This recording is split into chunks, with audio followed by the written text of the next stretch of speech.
Bon, alors là, du coup, tu vois, je te refais le tracé pour que tu le vois un peu mieux. L'idée, c'est de faire une paume grasse en assemblage de solives avec un repos. Donc dans l'idée, je mets 2,5 ici de biais pour 12 et la retombée totale elle est de 20 cm. Et après encore 2,5 de repos. Ça va me faire 5 cm, ma muraillère elle fait 10 cm. Donc là. Donc ici l'idée c'est d'enlever tout ce bois là. Et ensuite cette pièce là,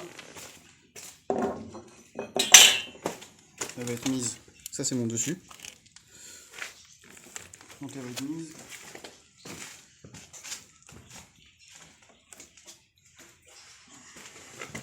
Passe de l'autre côté.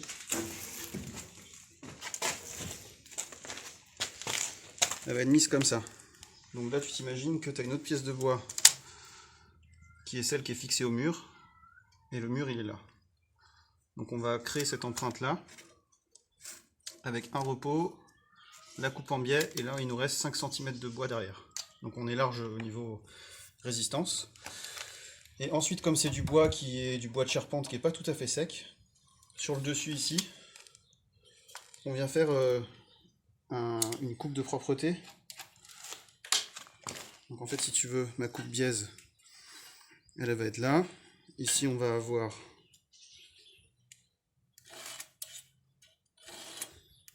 notre aplomb de repos. Si on vient le prolonger ici, si tu veux sur 6 mm ici, je viens tracer là et là. Et en fait ça c'est du bois qui va dégager. Donc ici on aura une face qui va s'apparenter à ça, à un plat en fait. Ce qui fait que cette pièce là, quand elle viendra plaquer contre la muralière, elle sera en recouvrement de la muralière. Donc on ne verra pas l'entaille. Ce qui va permettre à la solive, une fois qu'elle sera fixée, on va la visser avec une vis en biais là. Et une fois qu'elle sera vissée, elle va se rétracter autour de son point de fixation, de l'axe. Donc elle aura 6 mm de rétractation, 12 mm de rétractation possible. Et donc après on va passer là, je te montre. Donc ici, on a une solive qui va venir à partir de là.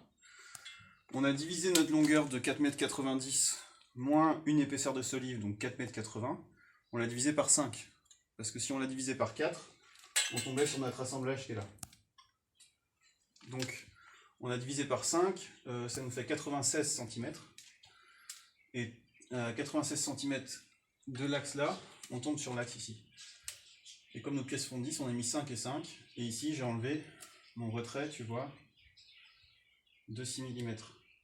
Donc en fait, ici, je ne vais pas enlever l'épaisseur d'une solive, mais je vais enlever l'épaisseur d'une solive moins les deux jeux. Donc je suis à 84 quelque chose. Et donc ça, après, je vais le descendre à la circulaire. On aura notre repos ici qui va faire 2,5 cm. Et il faut que j'arrive à 6 cm après en haut, en entaille.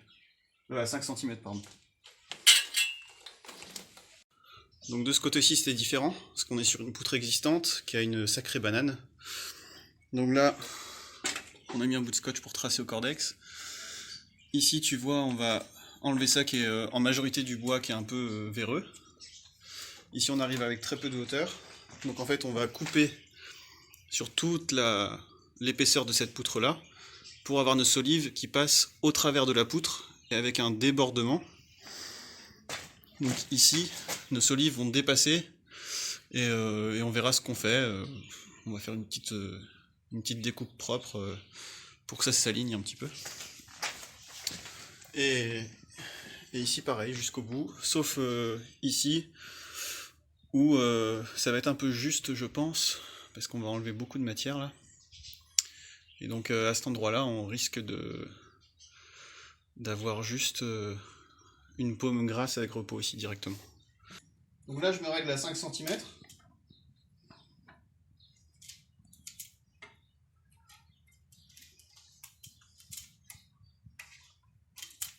Elle est débranchée. Je précise parce qu'il y en a qui... Sur la sécurité, hein.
Donc là le truc compliqué c'est que le ciseau, tu vois, je peux pas le mettre comme ça, parce qu'il vient toucher le mur. Je peux pas utiliser la planche du ciseau pour me guider, parce que sinon je creuserais trop le bois. Donc je suis obligé d'utiliser le biseau, donc cette partie-là, pour suivre ma pente. Donc tu vois, ma pente elle est comme ça. Pour suivre ma pente, et du coup il faut que j'équilibre pour pas trop creuser, et en même temps faire quelque chose de propre.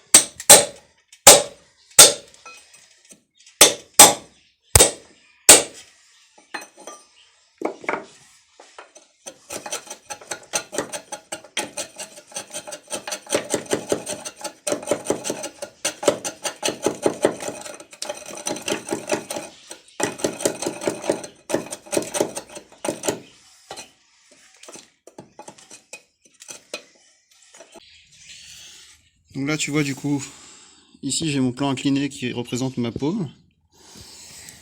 Et ici j'ai mon repos qui est bien horizontal et qui fait 2,5 cm. Ici ça c'est l'extérieur de ma pièce de bois, là et là. Ce qui fait que ma pièce de bois va être, en gros le dessus va être là.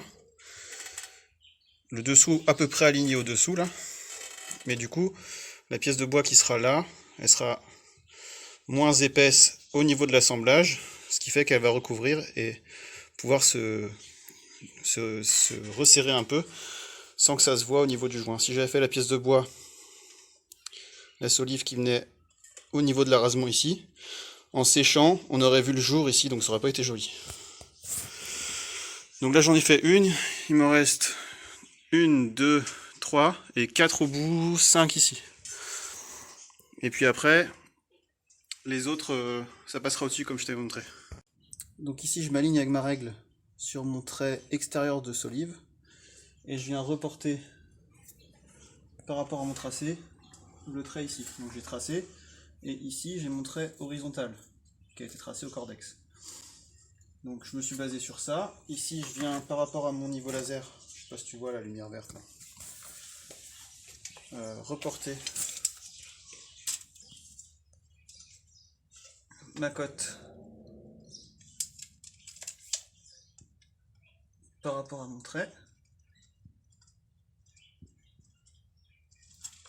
Attends, j'en peux bien.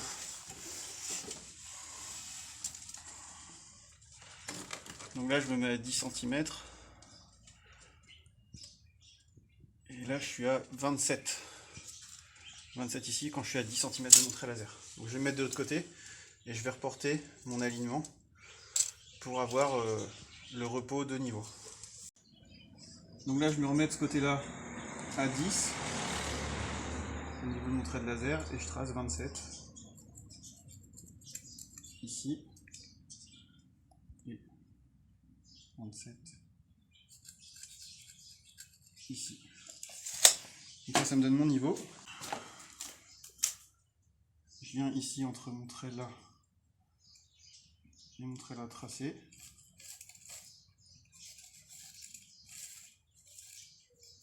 Check.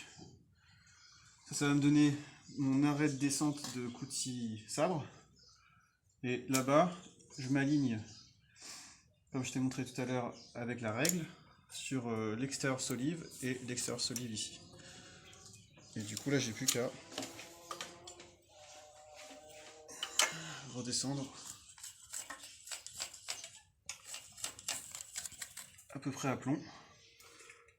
On va se faire pareil pour le deuxième côté.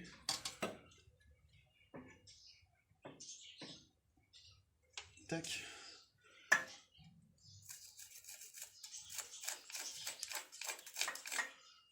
Voilà.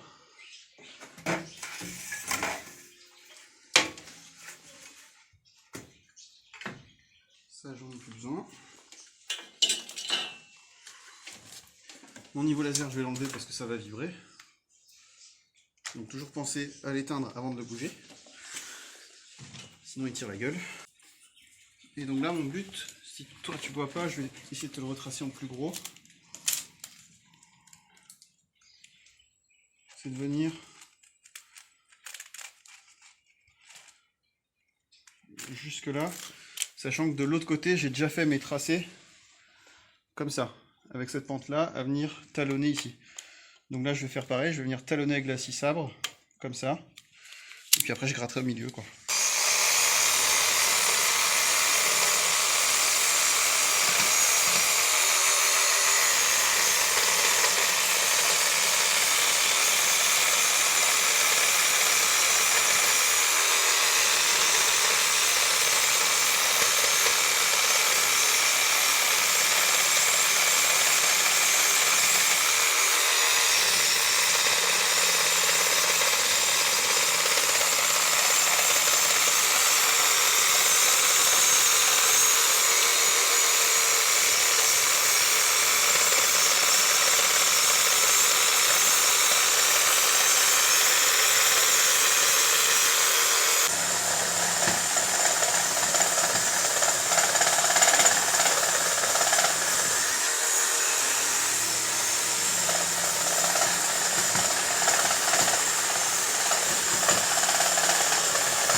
Donc là, tu vois, c'est dégrossi.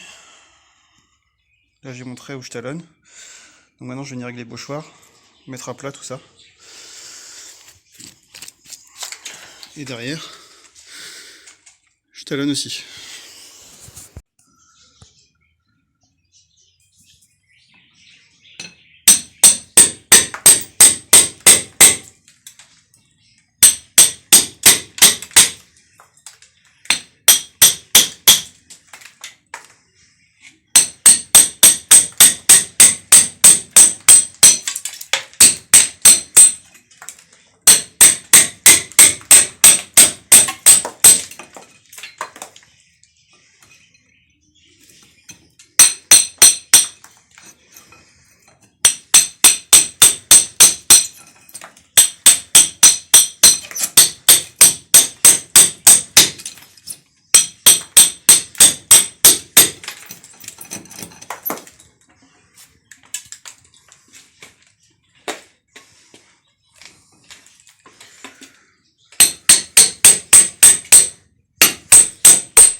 Donc là, tu vois, mon entaille, elle est un petit peu comme ça encore.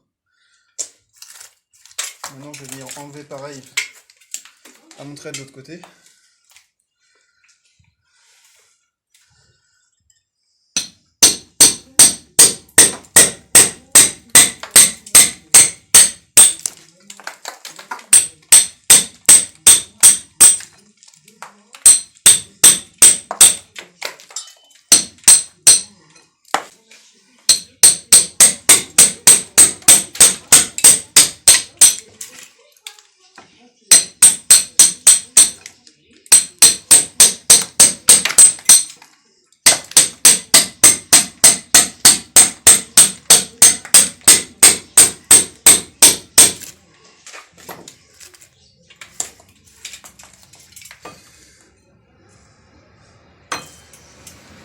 Pour vérifier, tu prends le mètre, tu mets là, il y a une bosse au milieu, c'est normal.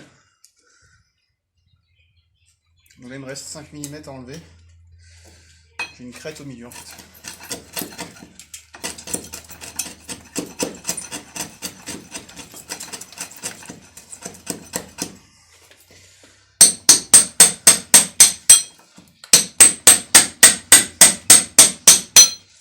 Il faudra que je me fasse une bisaiguë allemande, donc j'en commande une.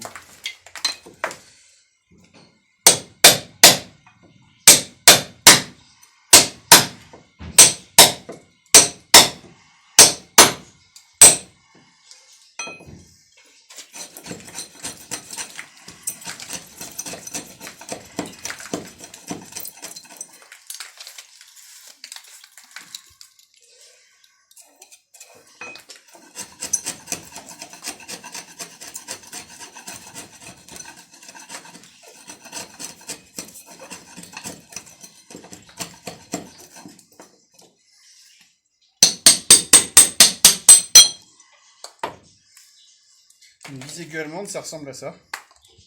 Sauf que ici, tu as une poignée sur le côté. Ce qui fait qu'au lieu d'avoir ta main qui appuie sur le petit bout là, bah ça fait comme un pistolet, quoi. Tu aurais une crosse. Ça permet d'appliquer une force sans se faire mal à la main. Donc, ce serait pas déconnant que j'en ai une. Voilà.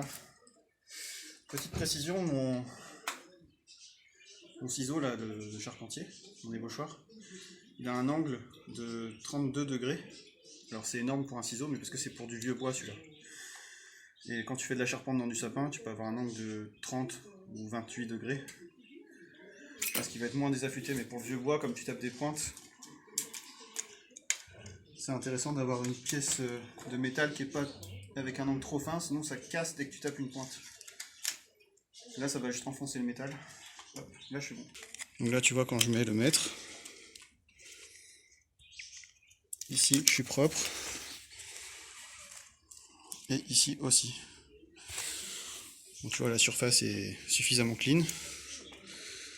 Et là j'ai 10 cm. 10 cm. Donc là en fait ma solive elle va en gros poser ici et venir l'entaille au même niveau que ça.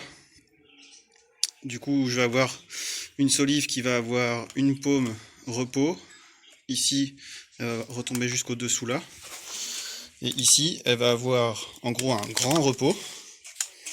On va du coup enlever 8 cm de bois et ça va faire comme une queue de vache. Donc ici la solive qui va ressortir elle fera que 8 cm.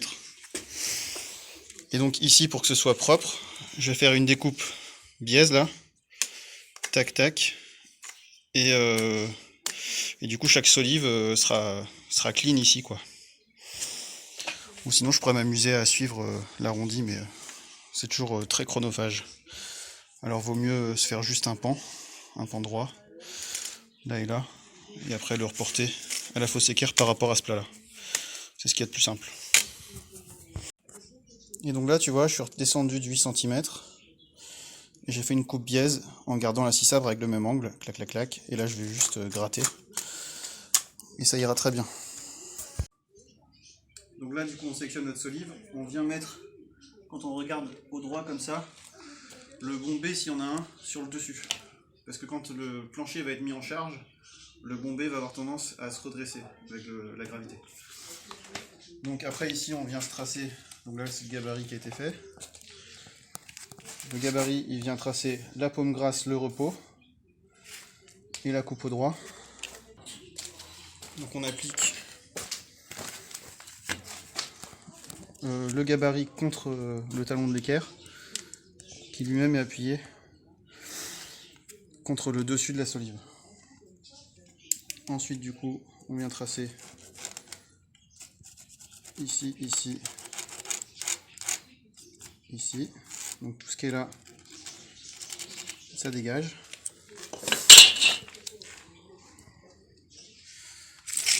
Donc tu vois, ça. Et après j'ai 120,5.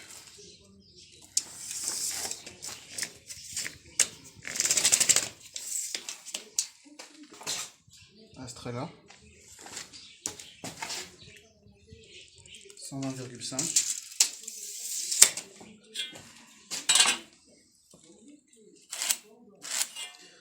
c'est le début de la queue de vache en fait.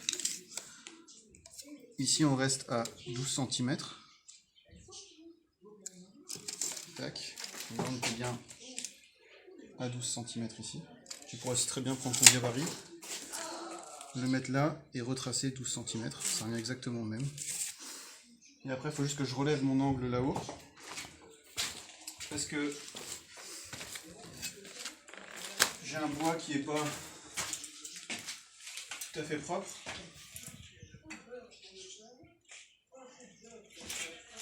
Donc en gros j'ai fait un gros chanfrein, on va dire, entre ma pièce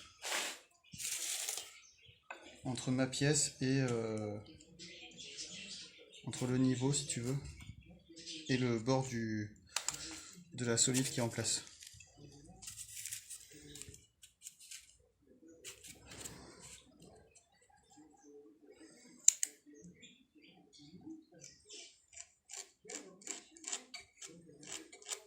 Donc ça donne à peu près ça.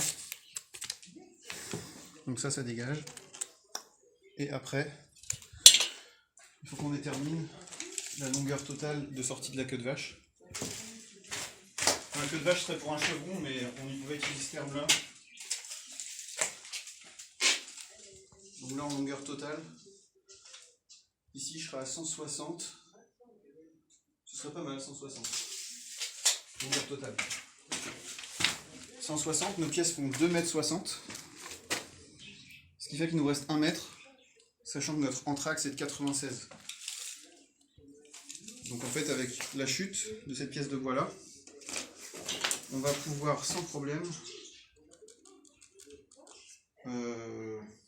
déligner ça en deux et faire deux lambourdes qui viendront perpendiculaires à ces solives.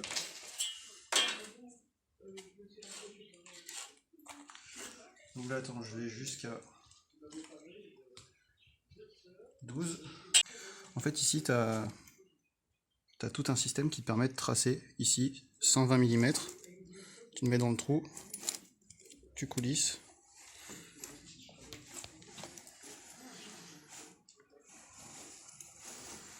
Et ça te fait 120. Sauf quand le bois n'est pas droit. Et là, en gros, tout ça, ça dégage. Ici, ça dégage. Et ici, on va voir ce qu'on peut faire. On a à peu près 10 cm pour faire un assemblage. Sur les 120. Je sais pas trop. Je pourrais faire...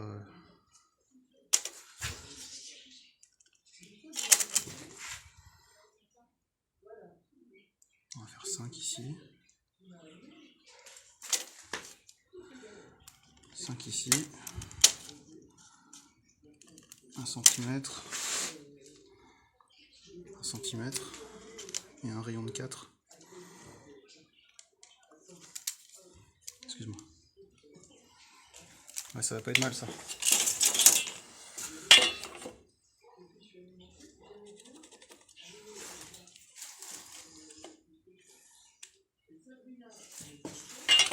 Tac tac. Et ici.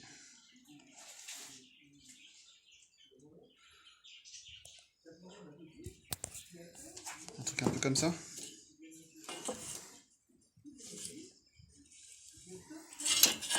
Donc là on va enlever ça. Ça fait peut-être un peu petit, il faut peut-être que je l'augmente par rapport à la proportion de ça. T'en dis quoi?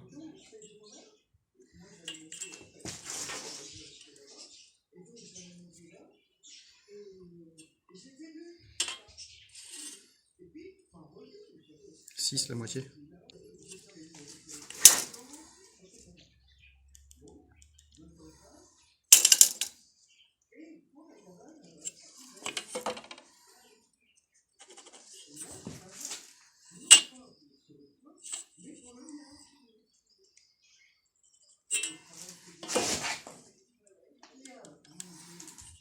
Ouais, ça pourrait peut-être mieux.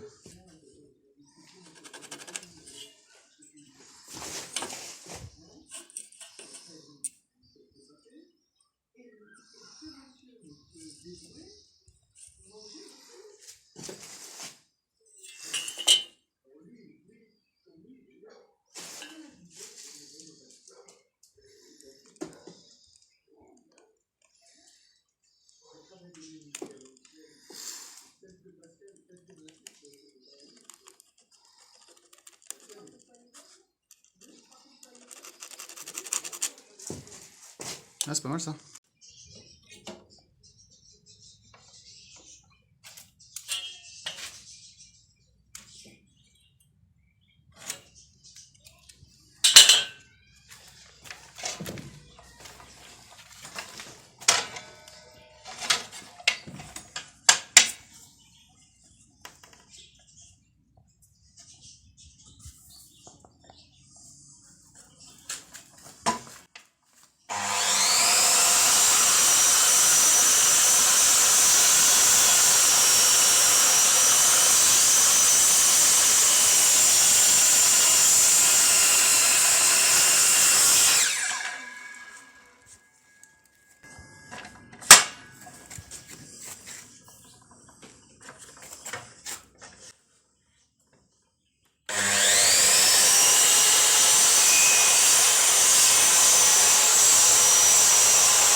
Donc ça c'est le gros de mes découpes. Et en plus, j'ai ce fameux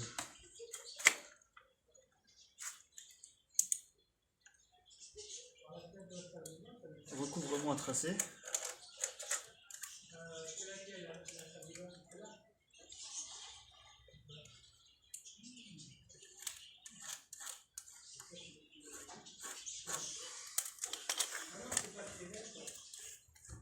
Donc ça je le fais à la fin.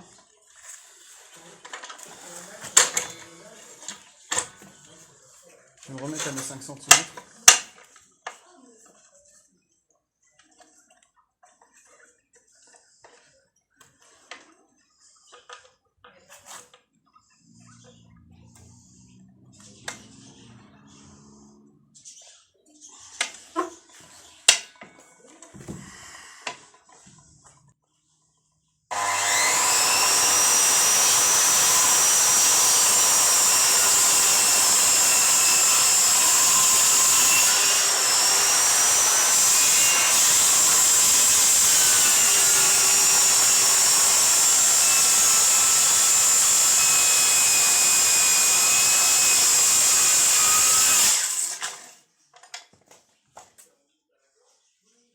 Hop. Maintenant,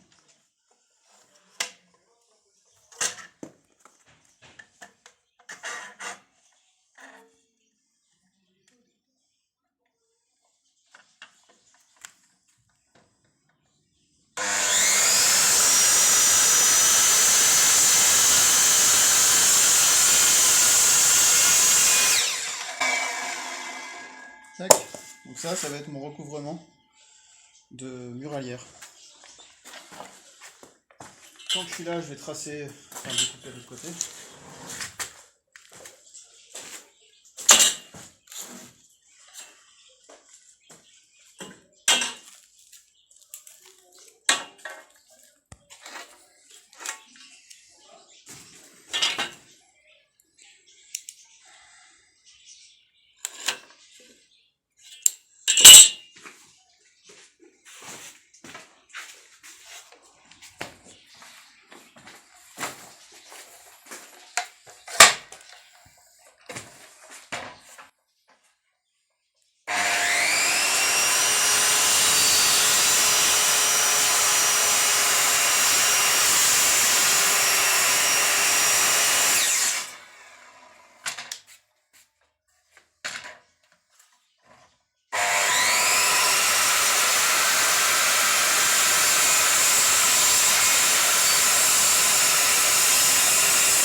après le bois.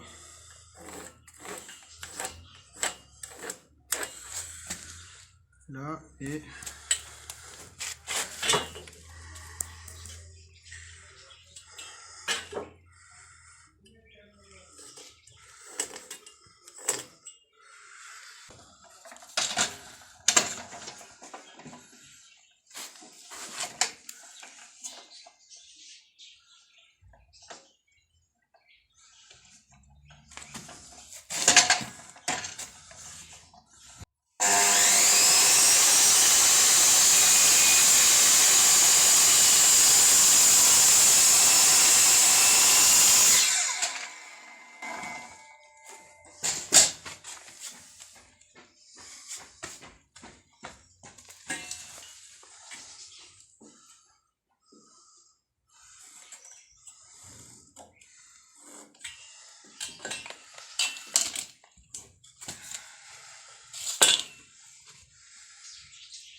mais si en fait il est en place là. Si c'est bon, c'est juste que ici j'ai 2 cm plus bas que là-bas, donc c'est normal. Donc là tu peux voir qu'ici on voit pas le jour de l'assemblage. On est clean. Ici je vais mettre des coupes propres pour arriver en butée. De l'autre côté. Il y aura peut-être un petit peu retouché pour le descendre pile comme il faut. Je pense que j'ai 1 cm à redescendre. Ouais, même pas, 7-8 000. À redescendre ici.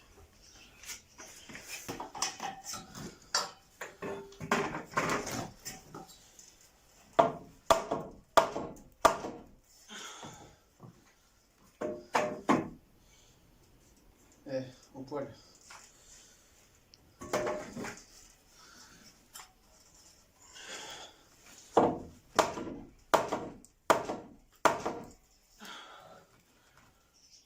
Ah, ça sert là. C'est bon.